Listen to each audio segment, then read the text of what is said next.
Open Network Africa. The streets of Lusaka erupt in celebration as Zambia's incumbent president, Hakainde secures a second term in office. At the Nigerian Institute of International Affairs, South Africa's Consul General to Lagos, Professor Bobby Moreau, defends his country's immigration policies against foreign nationals. Plus, medical charity Doctors Without Borders calls for massive scale-up to contain the Ebola crisis in the Democratic Republic of Congo.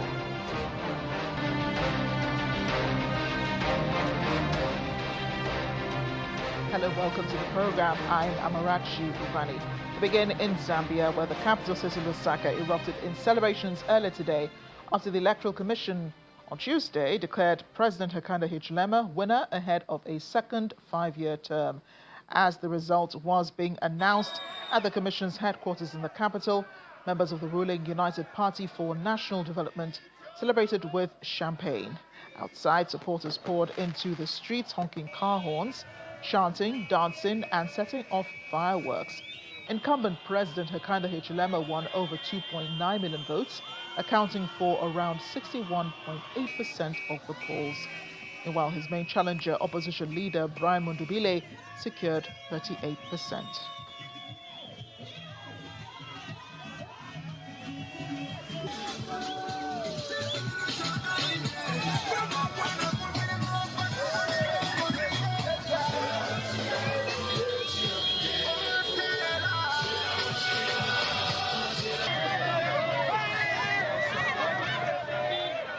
I think this is a sweet victory, and as you know that in this political contestation we have had quite a number of players.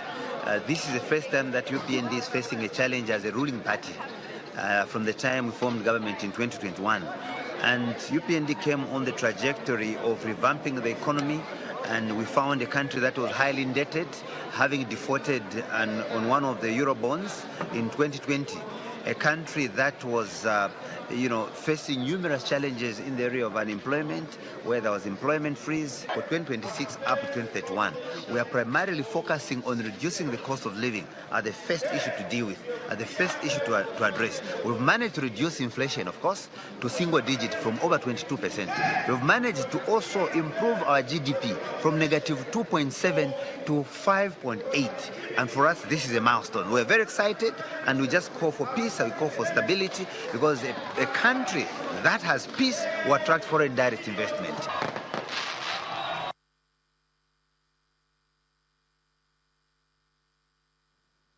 Let's begin now. Zambian journalist and journalist with Media Action Network on Climate Change, MENAC, Kennedy Phiri, is in Lusaka, Zambia. Kennedy, thanks for joining us on the program.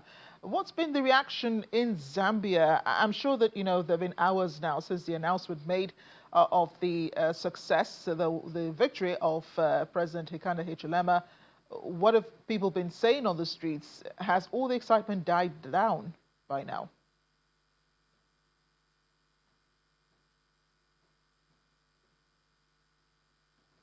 Kennedy? Really can't hear. I think you need to unmute, Kennedy. We can't hear you. All right. Sorry about that. I was saying, yes, hosting me. I was saying the announcement was really followed by, a jubilation, because the announcement was made past midnight. And so there was a lot of jubilation. People came street, they besieged the totaling center, the Mulungunshi International Conference Center, and these were mainly students from the nearby university. So I think the announcement was accompanied by jubilation across many parts of the country. And of course, on the other side, there are those that feel disappointed in a way because of maybe supporting the other camp. Yeah, and we still haven't heard anything from President Hakainde, at least the last time we checked. Has he said or reacted to his electoral victory? Yes, he has given an acceptance speech maybe an hour ago. He was live on the national television, and he did speak to what his government has done in the last 5 years. issues to do with, an enactment of a law that allows, that brings about, free education. He did speak to that. He also did speak to, what his government in terms of restructuring the debt and in terms of, the resources that are being saved that continue to go into the public, sector. He also did, speak to, the challenge of, jobs and promising that his government will build on the successes that he achieved in the last, 5 years. So he did speak to the nation, and of course, he also, pledged to ensure that, that democracy. He did speak to the need that there is a rule of law. I think he spoke to the need that as a country we need to continue maintaining peace and unity. Pledging that those are things that he pledges to continue, offering to this country. Kennedy, I'm wondering if he reached out to his opponents, especially his main challenger, Brian Mundubile, whether he invited him on board his government or invited him to work with the government to rebuild Zambia.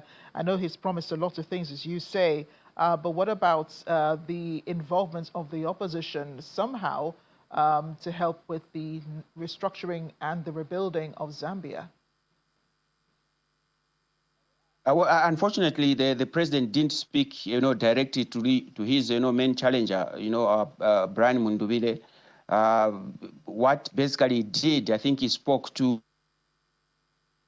what happened basically in terms of a few days, it was on Friday really, what happened in terms of, a raid at Brian Mundubile's, residence where later on, the Secretary to Cabinet did hint that, a militia, had been, a group of people, linked to a militia had been arrested.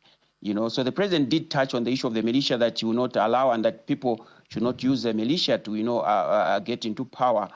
Basically, that was the kind of, maybe mention that the president touched on that, but he was not categorical in terms of, trying to forge ahead in terms of reconciliation and trying to bring about unity or really, asking his main challenger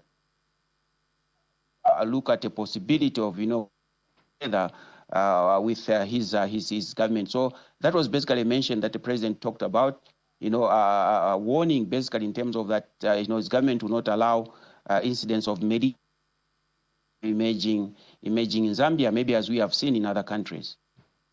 So I know the president has made promises, to Zambians, and from the pictures we're seeing there were lots of supporters out there behind him during this election. What would you consider the main challenge for him now in his second term, despite all of the promises that he's made? Yeah, I think for him, the main challenge as he goes into his second term, the issue of employment still remains high. Zambia has got a very young population, and most of the young people really are looking forward to, promises that he made around, allowing them to engage into, mining activities, the opportunities that arise there, So also the promise for more jobs in the public sector. That remains a major issue that he has to confront. Also, the cost of living. Most Zambians really continue to complain, about the high cost of living. They feel not much has been done in that area. They speak to, yes, the statistics are good on paper in terms of inflation, but most Zambians feel they're not feeling it at, the household level. So that still remains a major challenge that he has to deal with. I think, energy, power, that also remains an issue that he has to deal with.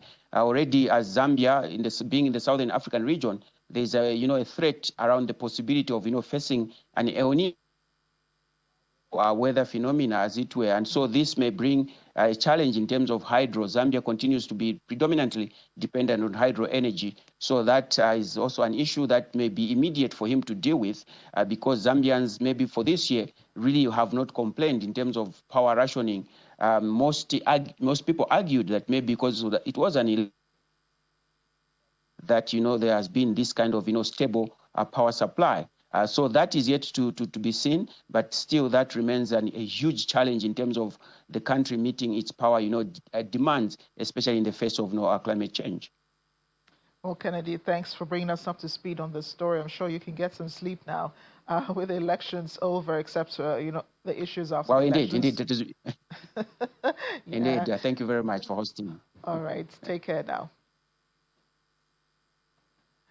Here in Lagos, South Africa's Consul General to Lagos, Professor Bobby Moreau, has defended his country's immigration policies against foreign nationals in the country.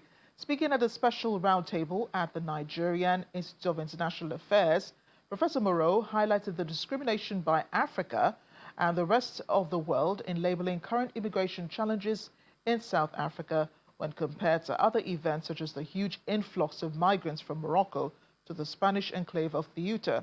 He defended his country, saying South Africa is the only country in the world that has factored foreigners into its constitution. Incidents of criminality performed by vigilante groups to make a determination on whether South Africans are xenophobic or not. And I think Professor Egosa has also made a point that the number of individuals who are involved in this act of criminality cannot represent the total sum of South Africans. So I think we have to couch our questions and answers around the real issues on what we begin to define as xenophobia and ask ourselves questions on whether really South Africans are xenophobic. One of the issues that I would like to raise is that if South Africans were xenophobic, I don't think South Africa would be host to 3.9 million migrants, which is the largest host of foreign nationals in South Africa, documented and undocumented. This is about 6.3% of our total population of 65 million. Of those, roughly 2.4 million are documented foreign nationals and the rest are not. Yet they remain protected by the Constitution in the country, regardless of whether or not they are illegal. South Africa plays host to about 187 refugees and asylum seekers. This is according to the United Nations Human Rights Commission report of June 2025. And the Nigerian community itself, alone in South Africa, is represented by 800,000 Nigerians. Now, according to available data, Nigeria hosts about 1.3 million migrants, Kenya about 2.2, Ivory Coast about 2.5. Even with those figures, South Africa is still at the top with about 3.9%. So in a country where you have 1 out of 16 citizens who is a foreign national, you are bound to have constrained resources, because South Africa is a country that is resourced. It's a country that is also constrained. We are a population of 65 million. There's a struggle for a few resources that we have. So if you have 1 in every 16, you are bound to have a society that is displeased by the lack of unemployment, the increasing levels of poverty, and so on. And the number 2 will be that if we were really xenophobic, we would not write everyone in our constitution. South Africa's constitution is one of the most liberal constitutions you can ever find in the world. And the preamble states that South Africa belongs to all those who live in it. Show me any country in the world that would have such representation in its constitution. South Africa's constitution, section 27 and section 29, do not only say South Africans only, it says everyone. So tell me if a country that is xenophobic would have such a constitution that makes provision for everyone, regardless of their nationality, regardless of whether they're legal or illegal. What that means in practice is, now I'm going to give you examples of why we think that we are not xenophobic on the basis of some of the provisions or services that we provide to foreign nationals, whether legal or illegal. Number 1, under health. South Africa provides free primary health care and emergency treatment for all persons, including undocumented migrants. You find this on section 27.3 of the South African Constitution. Number 2, We provide free maternal care and child health services for all pregnant women and children under the age of 6. 3, an estimated 1.2 to 1.5 million South African patients access public clinics and hospitals annually, and this is for free. Now, a competitive note is that very few countries offer free healthcare to foreigners, but South Africa does. In most countries, public healthcare is restricted to citizens or requires upfront payment for non-citizens. This is not the case with South Africa. And I'm sure many of us have witnessed this on television sets in the past few months where vigilante groups were making attempts to stop mothers, children, and other foreign nationals from accessing health care. And the Constitution is opposed to that. This is why government sanctioned law enforcement officers to ensure that foreign nationals are not prevented from gaining access to health care because it is unconstitutional to do so. Now we move to basic education. 1, no child can be denied admission to a public school because of lack of documentation. Today, we have over 250,000 children of foreign nationals, both documented and undocumented, who are receiving free.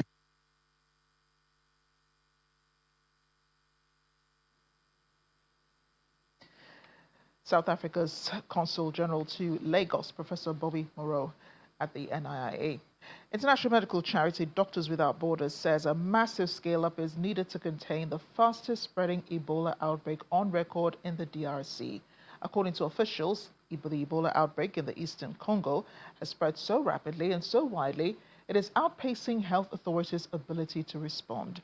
Congo's fast-moving Ebola outbreak has now killed over 2,300 people and become the deadliest outbreak of the disease on record in the Central African nation.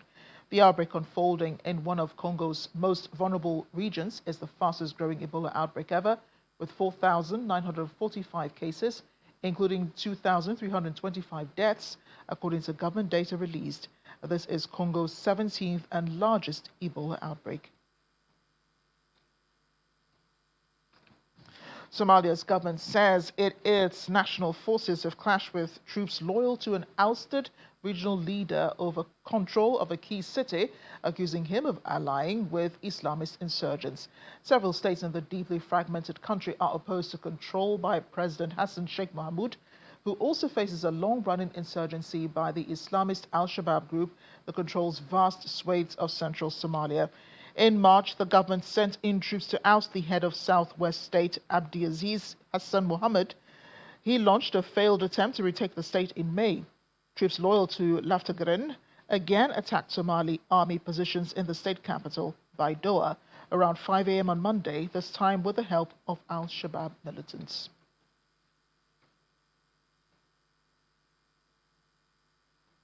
A section of Kenyan opposition politicians have held a series of rallies in Homa Bay County, attracting large crowds of supporters. It is led by Nairobi Senator Edwin Sifuna. The movement, dubbed Linda Mwanawachi, which translates to Safeguarding the People, has become one of the opposition factions that has been agitating for political change from the current regime.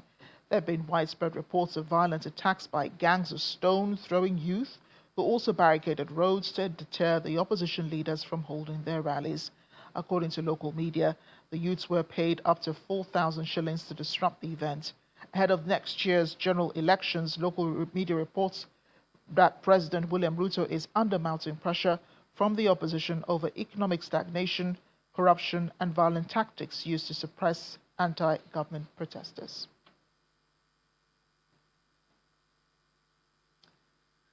Also in Kenya, for more than 5 decades now, a Nairobi workshop has been turning Kenyan clay into handmade jewelry while helping thousands of women, especially single mothers, earn a living. Founded in 1975 with just 2 women, Kazuri, which means small and beautiful in Swahili, grew into a major employer of female artisans. Its beads are still made by hand from clay sourced from the foothills of Mount Kenya. For workers, the jobs provide and income to support their children and families. Manager Noura Zain says the workshop can produce up to 24,000 beads a week, but rising costs and its reliance on tourism continue to put pressure on the business. 5 decades after Kazuri began, its Nairobi workshop continues to shape, paint, and assemble every bead by hand. The main aim of starting Kazuri was to uplift the living standard of the less fortunate. We started 3, and before COVID we were 340. And now the number have gone down to 56. Because of COVID, we closed down for 2 years. When we reopened, we started with 15 ladies, and we selected the well-equipped in skills, and now you can see we are growing once again. Most of African men, they abandoned their responsibilities, so the whole responsibilities have been left on women's shoulders. So at least Kazuri have really helped them, at least to change their living or to be able to take care of their families. Kazuri was funded specifically to help the single mothers in the community, and what we needed to do was empower the single mothers to make them feel like what their life circumstances had is not because of them, it's literally life has happening. The biggest challenge I would say we face is making sure that our products stay up to par in terms of durability and quality, but at the same time making it a luxurious brand that's still accessible. So we are very much inflated by taxes, and we suffer that. But in that scheme, we're trying to make our products still feel premium, but at a reasonable cost. So that always ends up making our margins a bit tight, I would say. And secondly would be exposure. Living life as an autistic person is challenging, but Ghanaian artist Kwasi Abona has refused to let his special condition hinder his creativity. Abona says growing up with autism has been a traumatic experience for him and has decided to transform that into artworks, sending a message of inclusion.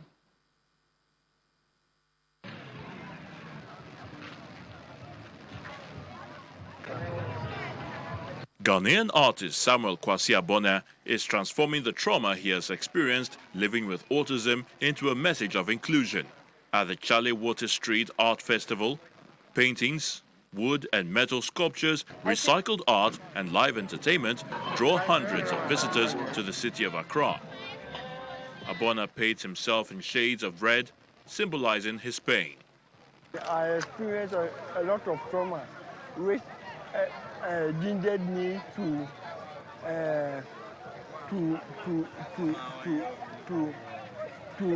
create this wonderful piece for empowering or to advocate for inclusion. I'm trying to use myself as a tool or as a tool to create a system. I could have used any other style of painting, right?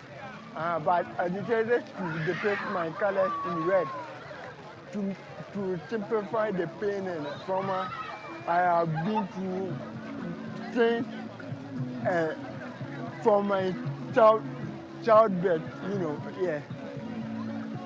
So basically, the colors are representing pain. Abona said his work aims to challenge attitudes and change how people in society view those with disabilities. I just got here and I realized that it's having a lot of impact on children.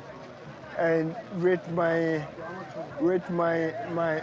aim or with my motive, that I want to change the mindset of our people in the society. So I realize that it is having a positive impact on children. Now children are beginning to accept what I'm bringing on board and the message I carry. Visitor Miranda Dodo said Abona's story drew her to his exhibition, says he enjoyed the ambience of the festival.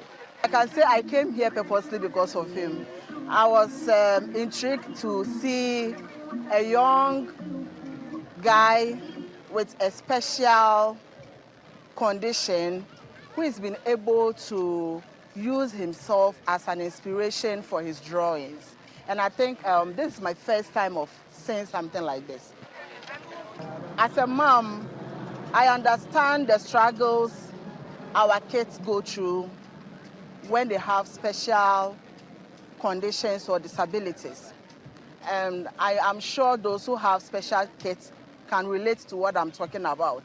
So for a person with such condition to be able to do something meaningful with his situation, I think it's something that needs to be commended. I really enjoy being here. It's like a melting pot of all the culture we have here. I like seeing the different arts displays, the different parades there were, and also just enjoying all the food, enjoying the nice lights and all the music all around. So yeah. Launched in 2011, Chale Wote has grown from its grassroots into one of West Africa's major street art festivals.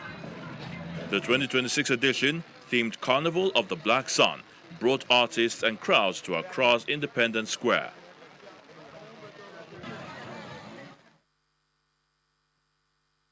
It looks really interesting. And before we draw the curtains on today's program, here's our fun fact for today. Now, did you know that Morocco has a city where almost everything is painted blue? Chefchaouen, nestled in the Rif Mountains, is famous for its striking blue-washed streets, houses and stairways. The city became one of Africa's most photographed destinations, attracting visitors from around the world. Now, a whole city painted in blue, that's a view you don't see every day.